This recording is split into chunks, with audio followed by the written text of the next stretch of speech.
I was born in Matadi in 1991. I was the fourth child of eight. There were five of us, boys and two girls.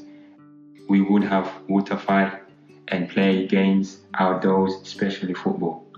My father was a pastor. Church was a regular African church service. We would sing, pray, and my father would deliver a sermon. Those Sunday afternoons were so much fun. When I was 7 years old, my mom fell pregnant with the ninth child. She wasn't very well and was struggling with the pregnancy. She went to Kinshasa for sport, but sadly passed away in 1996, and the baby didn't make it. I was only 5 years old. Before my mom passed away, she asked one of her brothers, who were both in the UK, to please take care of one of her children. About a year later, my father took me to my mother's sister, Auntie Keisha. I started spending time with her, as I would be moving to England with her. My one instruction was to never let anyone know my aunt and uncle were not my parents.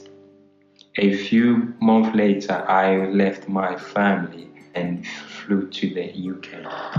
I remember how cold it was when I first arrived in England. My Uncle Ray met us at the train station, and we took the train to his bedsit apartment in Finchley Park. My first day of school was a bit hard.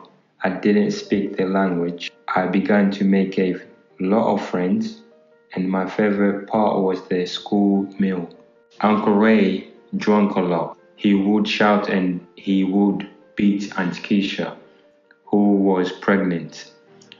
My auntie was having crazy dreams and was convinced that there was some form of spirit after her. One day, my auntie saw me eating and asked, "Why do you eat like that? Did you know that how Kindoki children eat?" I didn't really understand what that meant. One Sunday after church, my auntie asked to speak to the pastor and told him about the crazy dream she was having. The pastor started speaking to me, asking me about how I sleep. What do I see when I sleep? Told him I just sleep and wake up. Most time I don't have dreams.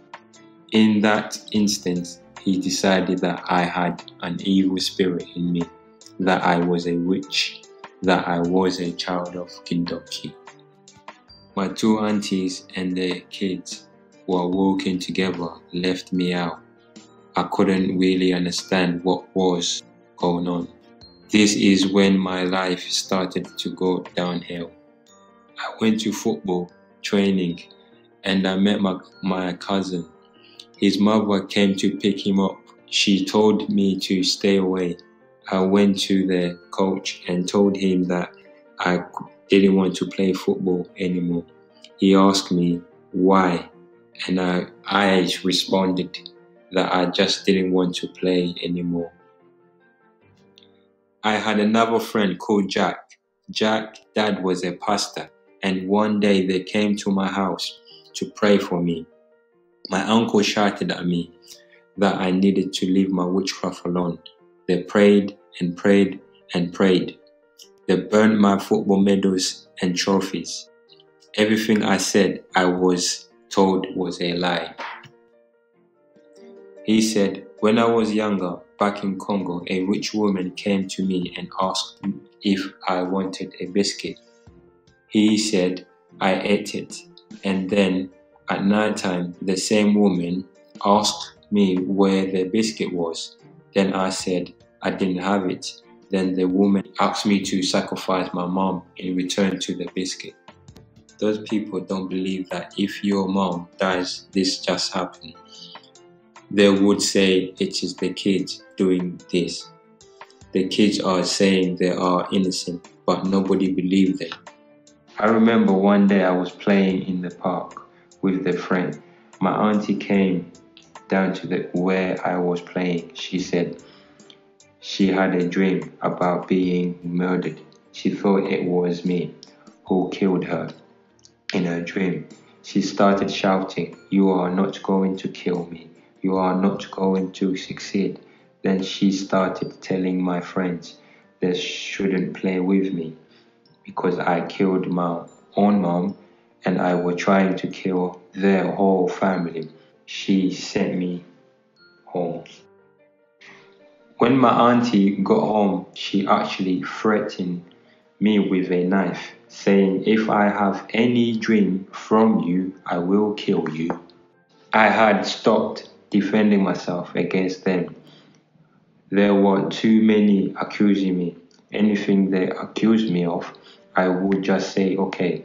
Auntie Keisha went to my school to see if she could get permission for me to go to Congo for an deliverance. She told them she believed I was bewitched by a woman. She told the school she did not want me to have Kindoki. She wanted the spirit driven out. Staff at the school contacted social service and expressed their concern. Social service decided that it would be dangerous for me to go there for an deliverance. I was finding everything I was going through very difficult to handle. I believed I had Kindoki. I told social service that if I killed myself, I would be protecting my family. Things have got so bad at home. I planned to commit suicide, but my auntie contacted the police. I remember the police officer saying I was wasting their time. I don't think they knew what they had just done to save me. I remember that night my uncle came into my room, shouted at me. He was drunk. I was scared of him. Even at night, if I had to pee, I would pee in a bowl and pour it on the carpet so I wouldn't have to leave the room and face my uncle. I didn't want to stay in the house anymore. I would ride the bus back and forth so I could sleep. I would stay on the bus till the last stop.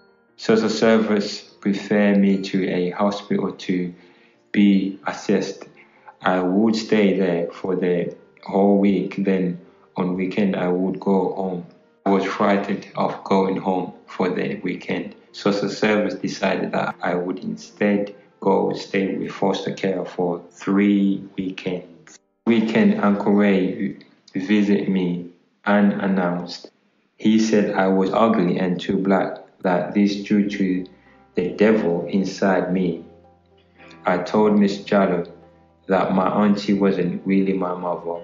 They now understood why I was being treated the way I was. So the service asked me what I would like to do at this stage, and after a final meeting, the local authorities, they made a decision to keep me in foster care for the remainder of my childhood. Life was so much better in every way.